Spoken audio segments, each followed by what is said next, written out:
Lindenwood family here in the Placer College of Business and Entrepreneurship welcome you. I'm Dr. Tani Hunt-Ferrarini, the Placer Professor of Economic Education, and today we are here to celebrate and recognize Black History Month. For those of you who are new to the Hammond Institute, the Hammond Institute resides in the Placer College of Business and Entrepreneurship at Lindenwood University.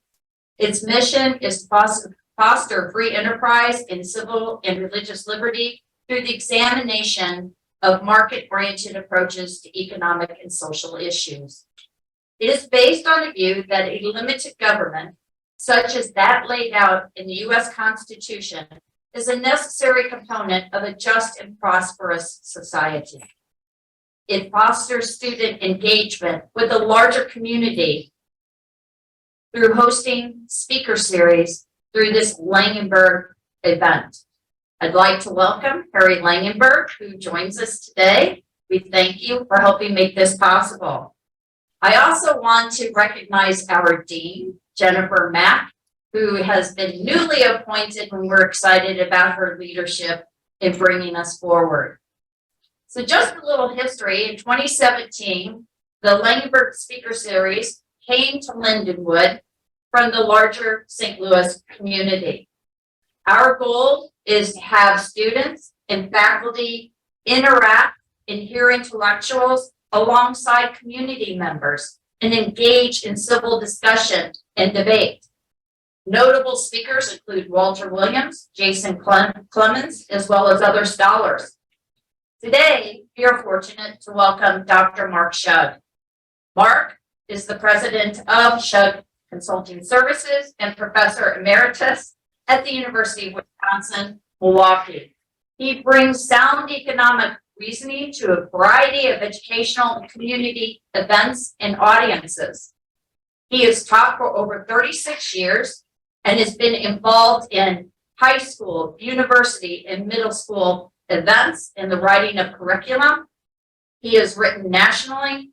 He's brought it to regional areas. He's introduced curriculum to the Milwaukee school systems. Professor Schug often speaks and writes about economic and financial education, market-based reforms in education, and issues in urban school districts. And with this, I introduce Mark and welcome him to the stage. Please join me in giving him a warm welcome. Good morning, everybody. Yes, it's still morning.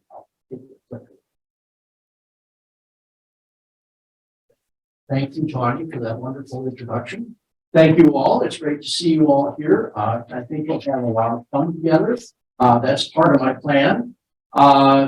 Let's see. First, I want to thank the opportunity to give this year's Langenberg lecture. As you saw, there are several people much more well-known than me, people like Thomas Sowell and Stephen Moore that are much better, closer to being names that people typically recognize. What do we have?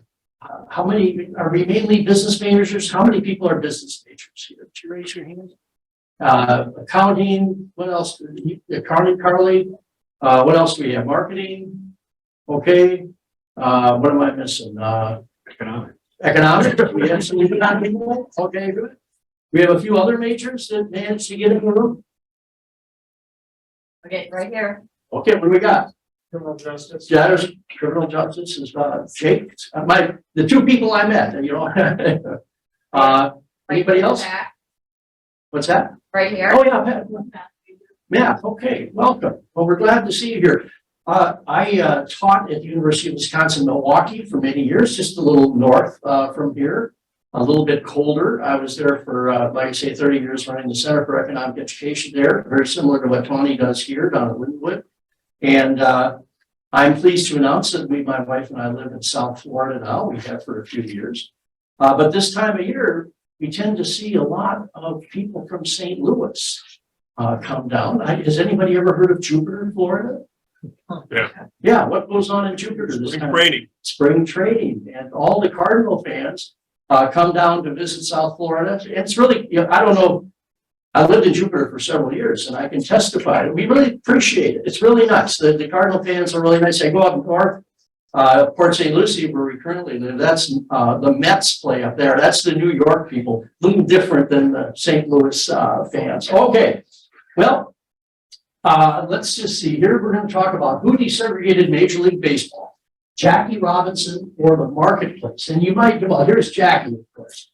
Well, and this fellow, his name is Adam Smith.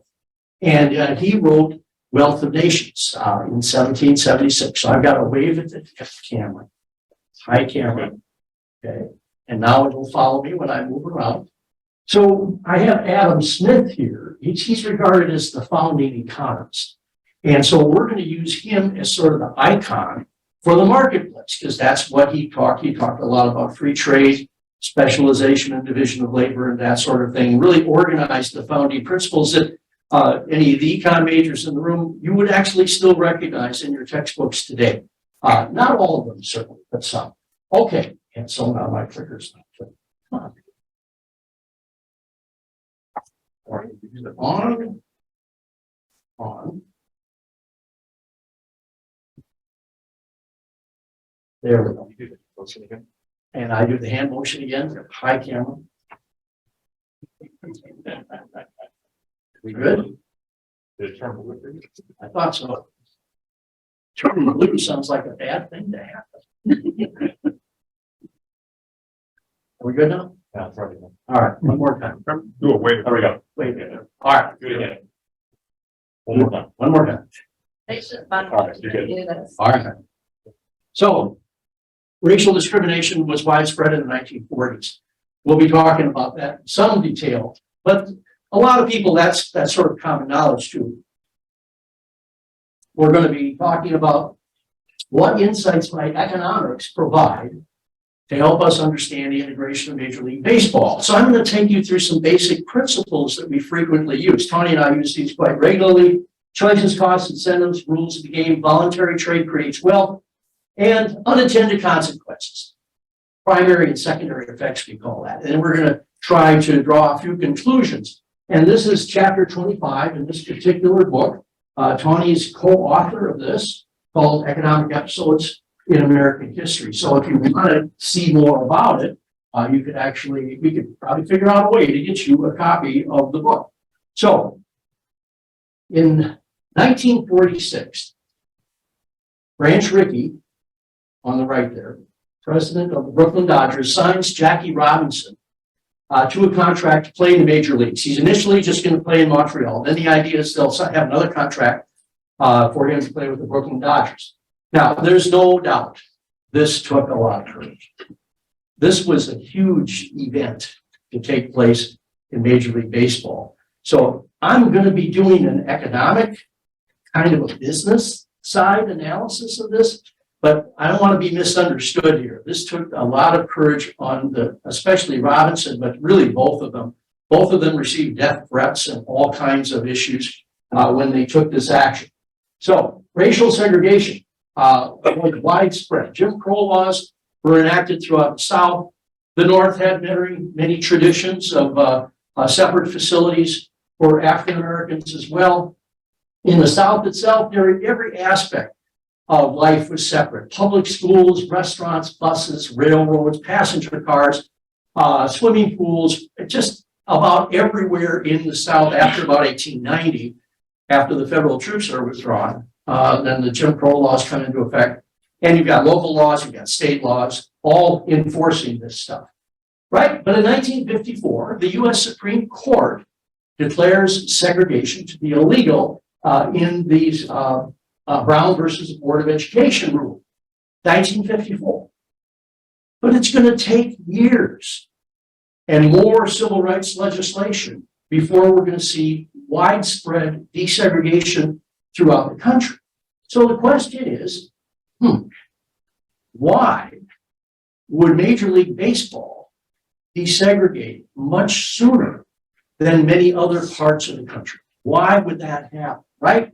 Why might some markets like Major League Baseball move more quickly than others?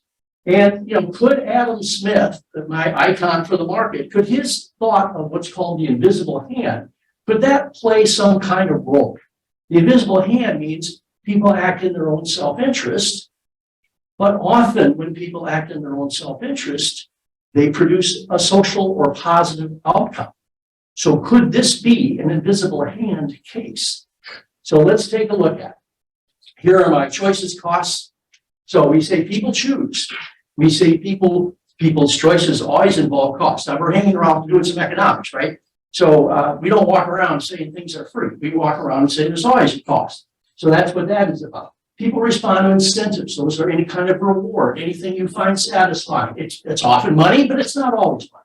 People create rules of the game. The economic system, like your tax code today, it's nothing but a set of rules of the game. And those rules influence your choices and your incentives. People gain when they trade voluntarily. Voluntary is a critical word there. So if Jake and I decide to make a deal together, he sells me something, I buy something from him. He's a happy guy, I'm a happy guy, right? It all happens voluntarily. But if I stick a gun in its ribs and say, hey, give me your wallet, well, right, that's coercion. So that's win-lose operation. So markets strive for win-win operations. And finally, people's choices often have a primary effect, kind of an obvious effect. And then there's often a secondary effect, something that usually happens later. It might even be negative. It could be positive. In this case, we're going to see largely positive. So people choose. So Branch Rickey and decided that he's going to sign African American players. This was not an overnight decision. This took a long time. They visited the Negro leagues. They had a lot of scouts out.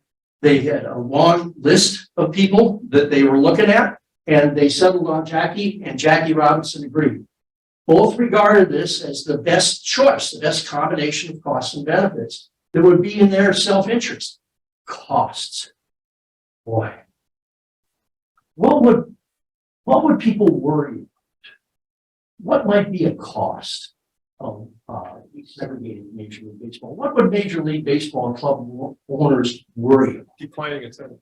The what? Declining attendance. Declining attendance. Would white fans come and watch an integrated team? Would they? Or would they be uncomfortable? And what if larger numbers of African Americans were filling the stands as well? So that was one worry. So they worried that white fans might stay away. They worried that, oh, now we're going to have fights and boycotts and strikes and all kinds of things going on. So ultimately, all these things might cause revenue to decline. So that's very much what they were worried about. And Robinson did, in fact, endure a lot of these costs, racial epithets, spittings, spikings. Here's Pee Wee Reese, who's from Kentucky, okay? And he's captain of the team. And Pee Wee Reese, they were running a petition around. We'll see more about it in a minute. And he refused to sign it. And he told the New York Times, no, I'm not signing that. No way. So during the first 1947 road trip to Cincinnati, the crowd was heckling Robinson during the pregame practice. And this is what Pee Wee Reese does. He's captain of the team. He goes up, and this is a very famous statue up in Brooklyn, and puts his arms around Jackie, and the crowd settles down because he's saying, I'm the captain. This is our player. We're a team. Get used to it. Okay. So a very important moment there. He wrote, hey, I just wanted to play baseball. I just come back from serving in the South Pacific with the Navy in World War II. I had a wife and a daughter to support. I needed the money. I just want to get on. Okay. So what do you suppose are the incentives to owners of Major League Baseball teams? What do they want? It's not rhetorical. What do they want? They want to win. What else do they want? Revenue. They want to make money and they want to win. And all the fun that goes with winning, right? Here's our first clip from a movie called 42. We'll see how the volume goes.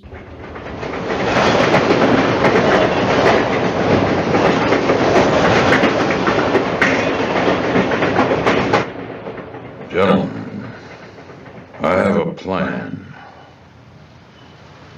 Plan's good, Mr. Rickey. You always have one. My wife says I'm too old. That my health's not up to it. Son says everybody in baseball is going to be against me. But I'm going to do it. Do what, Mr. Rickey?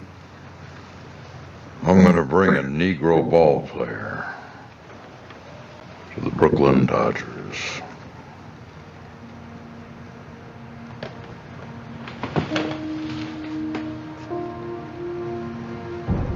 With all due respect, sir, have you lost your mind? Think about the abuse that you are going to take from the newspapers, let alone how this is going to play out in Flatbush. Please, Mr. Rickey. Sit down, Harold.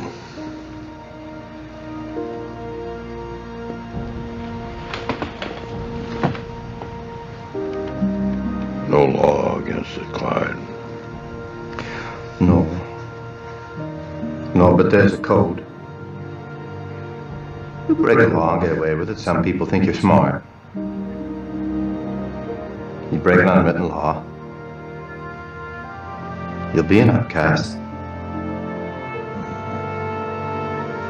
So be it. New York's full of Negro baseball fans. Dollars aren't black and white. They're green. Every dollar's green. So we get at the incentives, right? That, yes, we're going to be taking a big corrective act with all kinds of consequences, but one chance is we might financially do well too. What are incentives to Major League Baseball players? What do they want? What do they want? Contracts. Good paying contracts in the major leagues. And what else they want, Jake? When They want to win and all the glory that goes with winning, right? So here's my baseball draft. So here I am. I play right field. I bat 120. I really do run the 40-yard dash at 9.1. And how's my fan appeal? Yeah, okay. I got it. Jake, would you mind standing? This is my next volunteer. Thank you, Jake. So you probably didn't know this. Well, maybe Jake's a big boy. You know, he bats 180. He plays center field. He runs the 40-yard dash in 7.0 seconds. And how's his fan appeal? Okay. Ellie, would you mind standing up, Jake? Carly's my last volunteer. Okay, now, you didn't know this about Carly. So she's a skilled player. She's got just the right build for shortstop. She can move around real fast. She bats 355, and she runs a 40-yard dash in 4.5 seconds. And how is her fan appeal?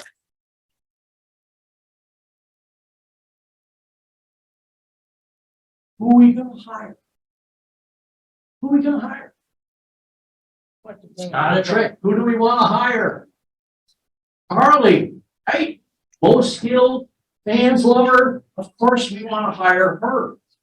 And I want you just to feel that pressure. We want to hire the most productive player. But you're the owner of a Major League Baseball club. You know there's great athletic talent right nearby, and you know help you win. And you know that talent wants to work for you and is eager to get on the field and help you win. And some club owners, not just Rickey, there were a couple others that really did want to hire African American players, right? Regardless of race, but they had an agreement to only hire white players. So I want you to kind of feel that pressure. Okay, we want to win. We've got people here that can help us. Right? But I'm prevented from that by this code that we've been talking. So you made this, I'm not going to spend a lot of time on this, but it's actually true that Major League Baseball, even today, is exempted from federal antitrust laws. It's a long story. It starts back in 1922. The Supreme Court said that it's an entertainment thing, so it's not really a business, which is of course silly. But that's what they said, and no one's really gone against them since. So that's where it is. So they basically have a cartel in terms of Major League Baseball. But just because you have a cartel, just because you have an OPEC in today's world, doesn't mean you don't face competition, because the rules of the game still permit competition. And so we have a great deal of competition that erodes the ability of a cartel to keep it going in its direction, to maintain its power. Okay, so what was the competition during these years? First, we start with semi-pros. You had semi-pro leagues all over the country. We are back in the 40s. There's no television, and people love baseball. So where are you going to go see baseball? Well, a lot of people would just go right to their local stadium and see the local team. And so there's a lot of pressure in wanting to win. I'm looking at the Bismarck, North Dakota baseball team called the Bismarcks. I mean, nobody lives in North Dakota, very small place, but they were half white and half black. Isn't that interesting? Do you suppose Branch Rickey knows about this? Do you suppose all the other owners know about this? Well, they do. Guess who their main pitcher is? Satchel Paige. Satchel Paige. There he is. So okay, so fans are really coming in to see these guys, and it's a desegregated team. Okay, so Paige, there was this white man out there named Neil Churchill who liked baseball. He was an auto distributor, and he wanted a ball team for Bismarck. He was full of ambition for baseball for his town. In 1935, Churchill got a team together, and that's my team of all-stars. Never was such a team. Hit and field, and boy, did we have pitchers. We were a mixed team, colored and white. And they won, well, and he was going to be there in 1935. And I'll just tell you this real quick side story. So, Paige is getting ready to go with Kansas City Monarchs. He's still in Dickey, North Dakota, he's playing. And he had not pitched in this game.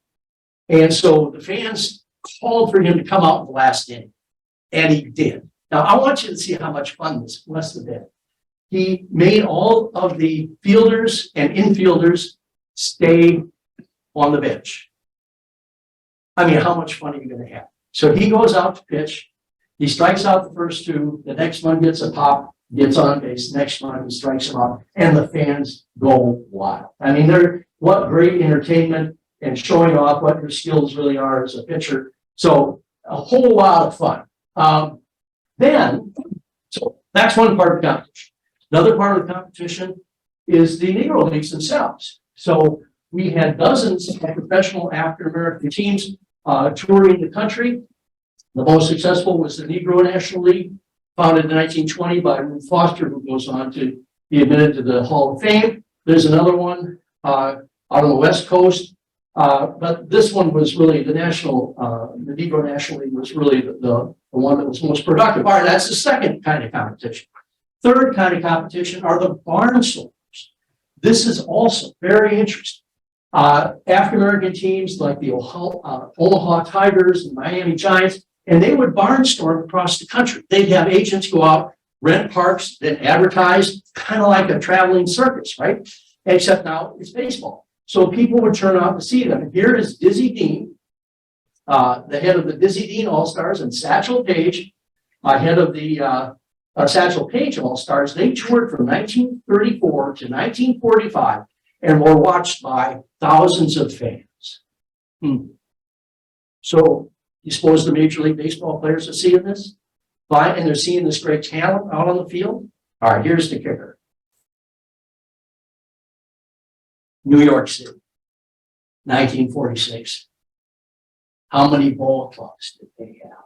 Major League ball clubs. Three. Let's say them together. The Giants, Dodgers, and the Yankees. Talk about competition, right? Isn't it interesting that it happened in New York and not it didn't happen in Milwaukee, for example, right? Chicago's got two teams, but they have three teams. So Yeah, so this makes for a lot of competition. Fans love to follow winning teams. They have, major transit. So it's easy to move around. Having a winning team is one way to attract fans. And it's another, and having spectacular players was another. Okay, now the last slice of the competition story to try and explain the desegregation of Major League Baseball. This is again from another clip from 42. We're doing here in the middle of the night. Leo said get everybody together. I'll sleep good, Coach. Down in the kitchen. You're gonna... Wake up!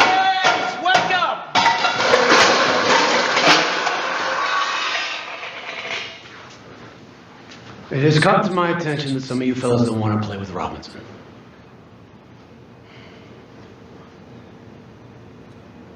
But you've even got a petition you've drawn up and you're all going to sign.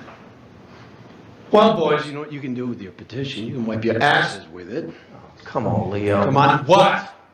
Ball players gotta live together, shower together. You know, it ain't fair to force them on us like this. Besides, I got a hardware store back home. Screw your hardware store, Dix, and if you don't like it, screw you. Mr. Rickey will be happy to make other arrangements for you.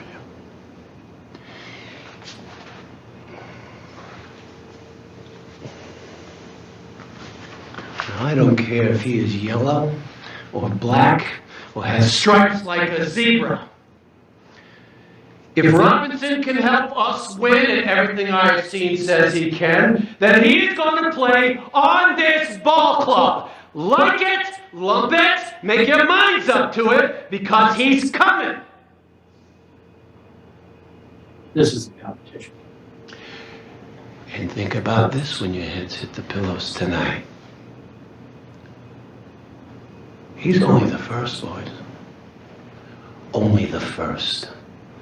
There are more coming right behind them every day, and they have got talent, and they want to play. Oh yeah, they are going to come scratching and diving, so I would forget your petition and worry about the field, because unless you fellas pay a little more attention to your work, they're going to run you right out of the ballpark! Okay. So gains from trade.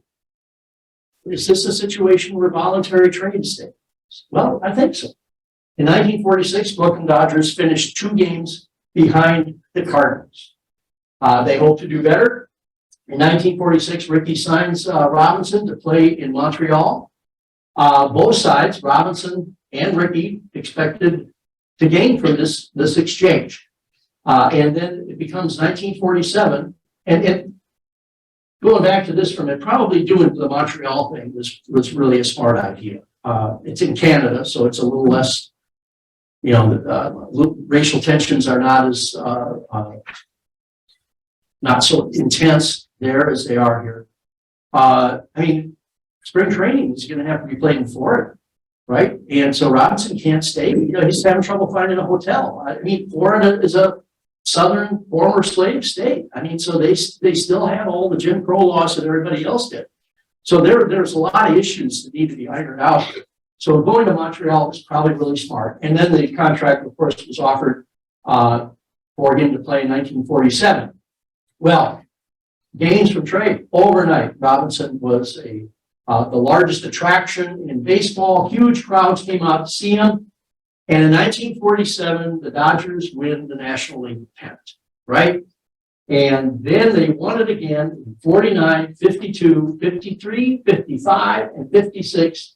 And the Dodgers won the World Series in 1955. And here's the team. Oh, no, next slide will be the team. So Rickey was aware that this voluntary trade thing was really working out well for him. And so he signed people like Don Campanella and Don Newcomb. And there's the 1955 team. This would have been unheard of in 1935. So really interesting. So there's Junior Gilliam, there's Don Newcomb, there's Jackie, there's Sandy Amoros, there's Joe Black. I've looked everywhere. I think he just is not in the photo. And there's Roy Campanella. So that's the team that won in 1955. So some unintended consequences. Well, the big consequences that people were worried about really didn't happen. One thing that did happen was when all the great players got signed up to play in the major leagues, then the Negro leagues went away. And so I don't think anybody went into this thinking that that was going to be an outcome. But that's certain. So I'm calling it an unintended consequence. In 1952, 150 black players were playing in Major League Baseball. Playing in Major League Baseball, the Negro National League was disbanded in 1948 and so forth. So yeah, that kind of made for the end of the Negro leagues. But before 1947, I'd suggest that owners were justified in having this worry. Not everyone was going to be as courageous as Jackie Robinson, and they worried, as we started out tonight, that white players might not come out and see them. A good friend of ours, Jim Mortney and Charles Howlett, they're at Jim's at Ford State University in Tallahassee. They found that on average, for each additional African-American player on a team, was associated with between 55,000 and 60,000 additional tickets sold. So, it appears that fans, baseball fans, wanted to see great baseball on the field, that's what they wanted, and they were willing to pay more to see it. They were going to show up more. The same team also found that the number of African-American players was a significant factor in determining the number of wins, because you're hiring the best talent that's out there, right?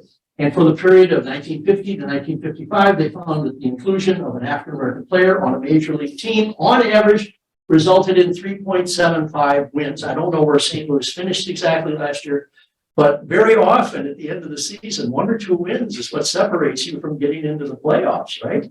So that's pretty significant, because you're allowing the market operate. The problem for African Americans was not capitalism or economic freedom. The problem for African Americans was the lack of economic freedom, the lack of capitalism, continually held back, sometimes by outright violence, preventing people from getting a good education, preventing people from getting into the good jobs that they were qualified for, preventing people from starting businesses that white owners feared. Yeah, it's the lack of economic freedom, my friends, that was the problem. It was not having economic freedom. Having economic freedom. I can't say every economist, but we know that prosperity comes from economic freedom. And that's what causes people to rise out of poverty. And this ability that you can start with nothing and turn out to be a superstar, or even just a regular person running a nice little business, but you started with nothing. That happens in this country, and it's a very important thing to understand. So, is this an example of an invisible hand story? Rickey may have only intended to field the winning team, win the pennant, and earn a profit. However, the signing of Robinson desegregated Major League Baseball, and then it started the whole party going, where everyone imitated that because they could see it was a game. So, is that an unintended consequence of Adam Smith's invisible hand? I'd like to suggest that it is. You know, the Jim Crow laws themselves are just think about it. What kind of a business model is it when you turn away customers? My family ran a restaurant. The whole idea was to keep people coming in, right? There's an empty table over there, and an African-American people come in, and you say, oh no, you can't come in here? And even if you're a racist, you can see how, well, gee, but I'd like to sell them breakfast, right? You can see that there's a pressure from markets. So let's look at one more clip from 42.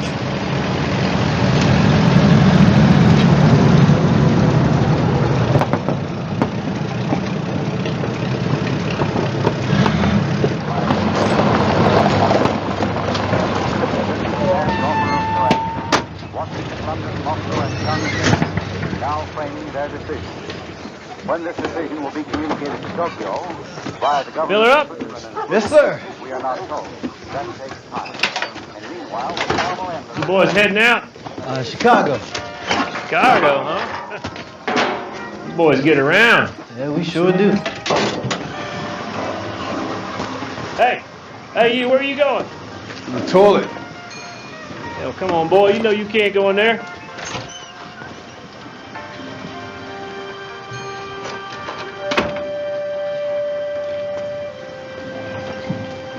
Some Cokes or a nickel?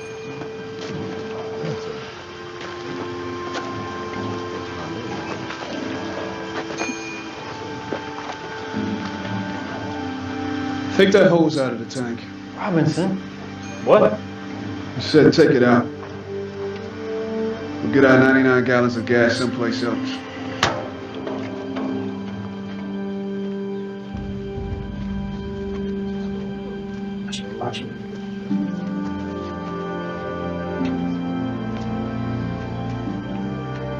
All right. Go on. Go on. You.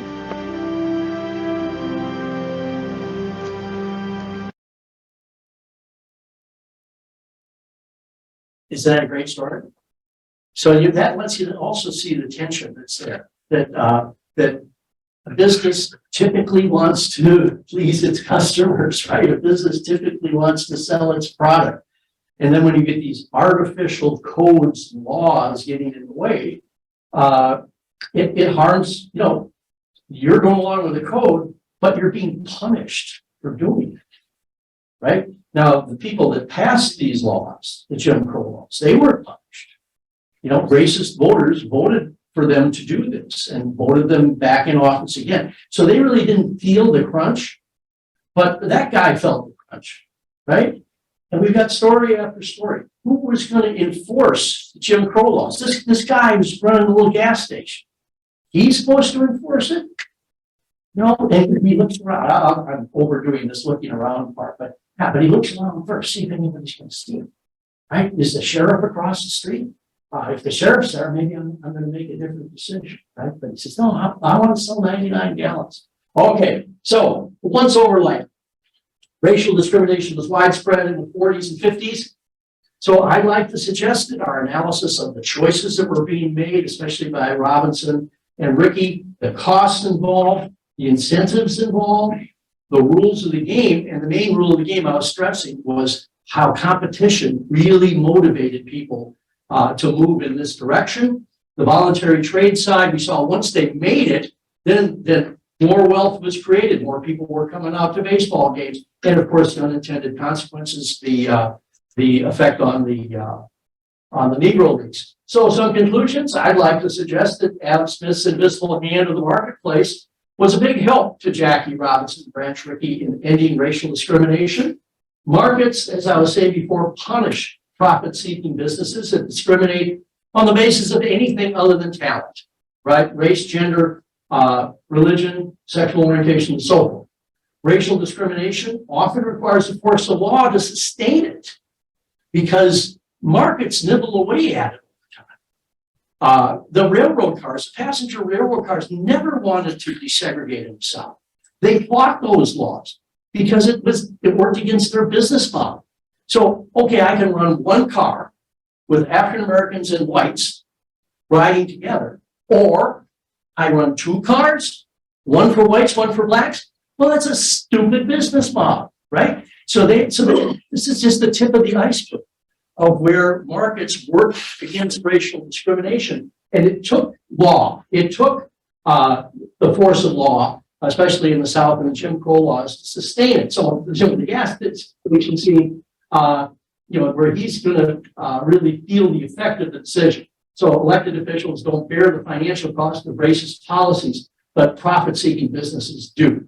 That's my story, friends. I hope that you enjoy it. We've got some time for questions, comments, or gripes. If you're ever interested, Chapter 25 in Economic Episodes of American History has the Robinson story in a little more detail. Some questions? Yes, sir. Oh, was that a question? He's got a professor's voice. I got a big enough voice. Thank you for the presentation. It was really, really good. Appreciate it.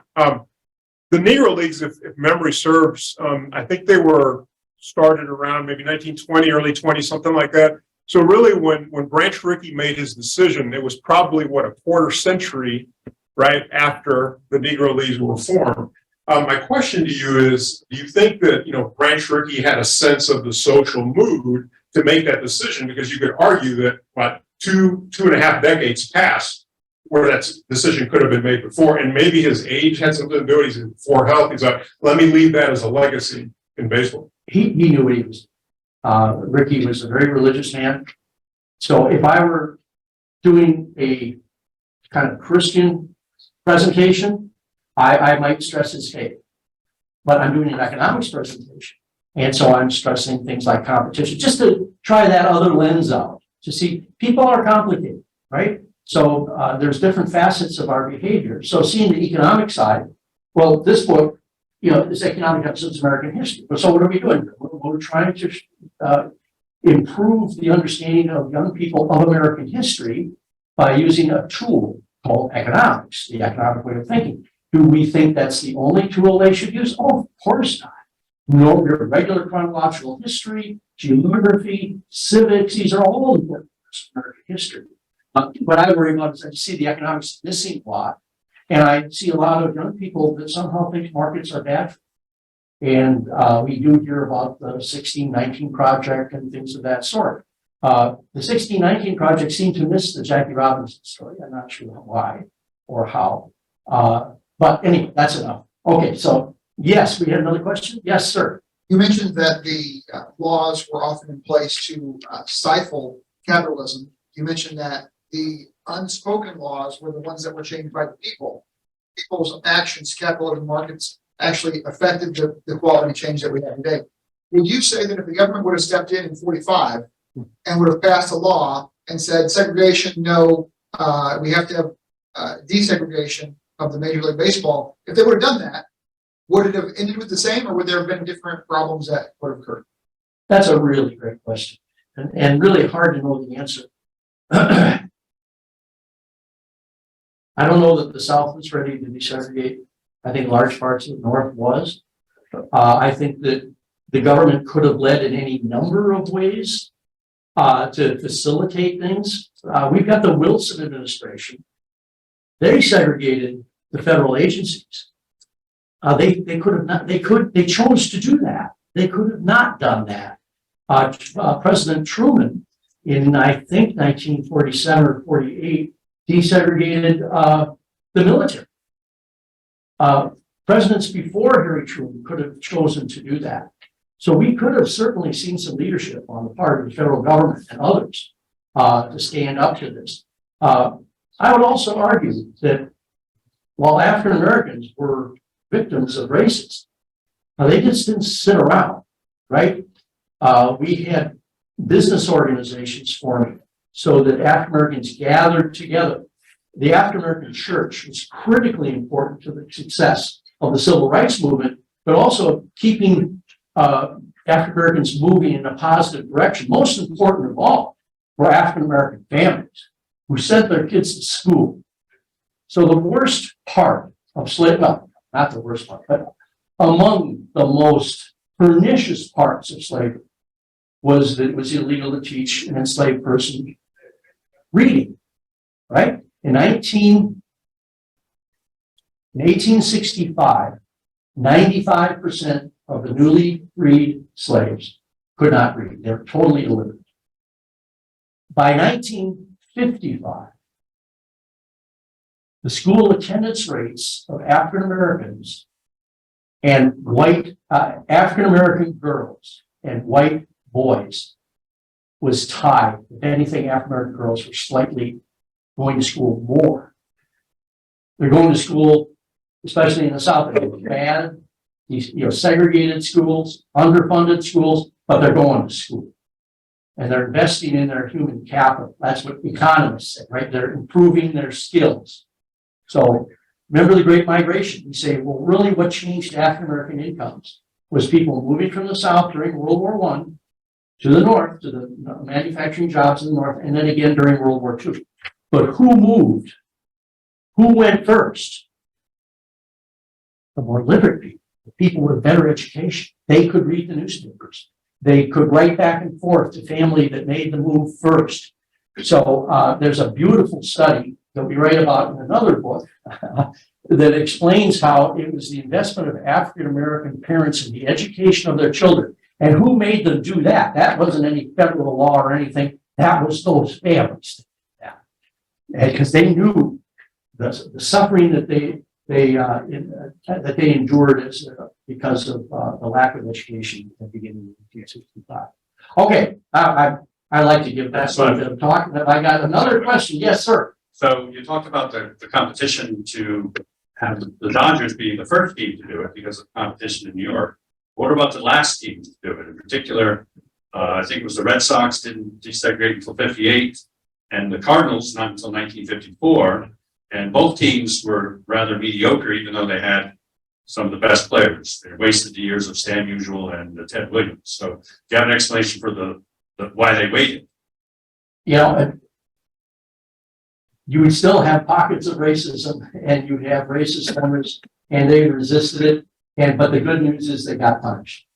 So it's too bad that their players got punished as well, and their fans. But that's basically what you want to see happen, is that you do not get rewarded for making bad choices. So yes, we got time for one or two more. Yep.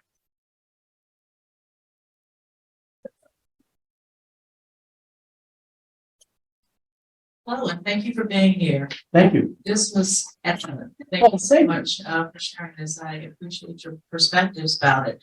One thing I wanted to mention something. This reminds me of Hidden Figures. I don't know if you're familiar with the movie with the African-American women that were mathematicians, and they called them computers before the IBM computer actually came to fruition. Was it John Glenn that was so adamant because he was focused, to your point, on business. So just wanted to give that movie a shout out as an analogy to what you've been talking about today, just another industry. That's really good. That's an excellent point, and we would encourage people to see that film. And maybe that's a story for the next edition of this book. I guess the only question I have is, and it may be similar to what the last gentleman asked, is why haven't we moved the needle? Because it is a business imperative, diversity, equity, and inclusion. It's actually now in the news that it's a bad thing, that we should be talking about diversity, equity, and inclusion and all.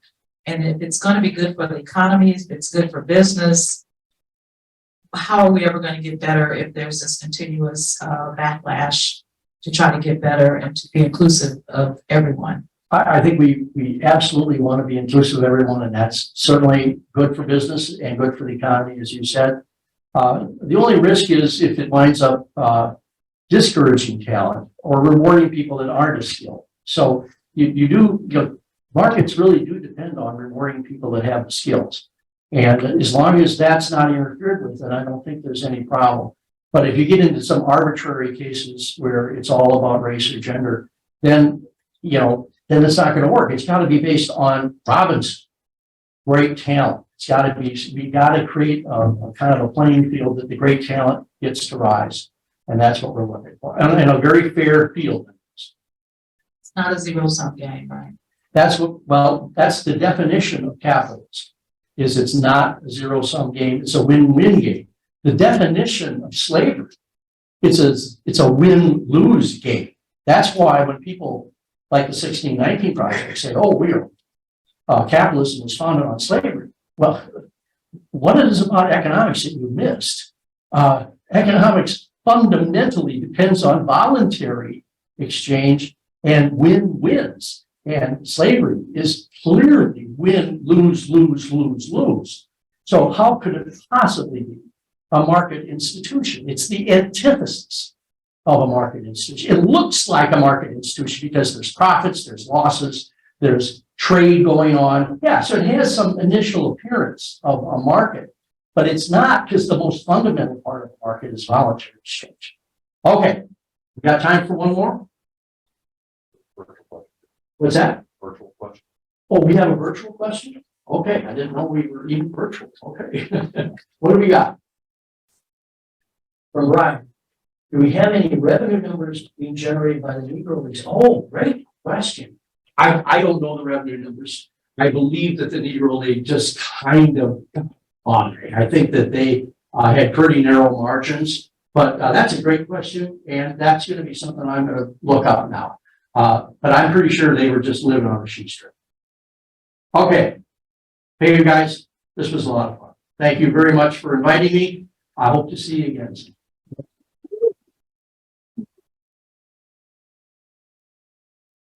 To officially conclude our event, I would like to invite all of you to return on March 16th, where we have Art Carton, who is going to be talking about how capitalism can make you rich. And it's going to be an engaging conversation. We invite you to come armed with questions. We love this type of civil discussion, and you have been a delight. So please stay in touch with the Hammond Institute, students especially. We thank the faculty who are here and encourage your students to participate. Most importantly, community members, we have a book for you.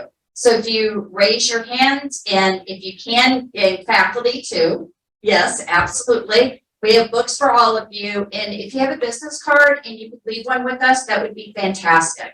So students go off and do what you do best, and that's learning to become better versions of yourself and take pride in being the Lindenwood Lion. And faculty and community members, please stay behind if you'd like to have a copy of the book. Have a wonderful day and see you when? March what? 16th. Thank you.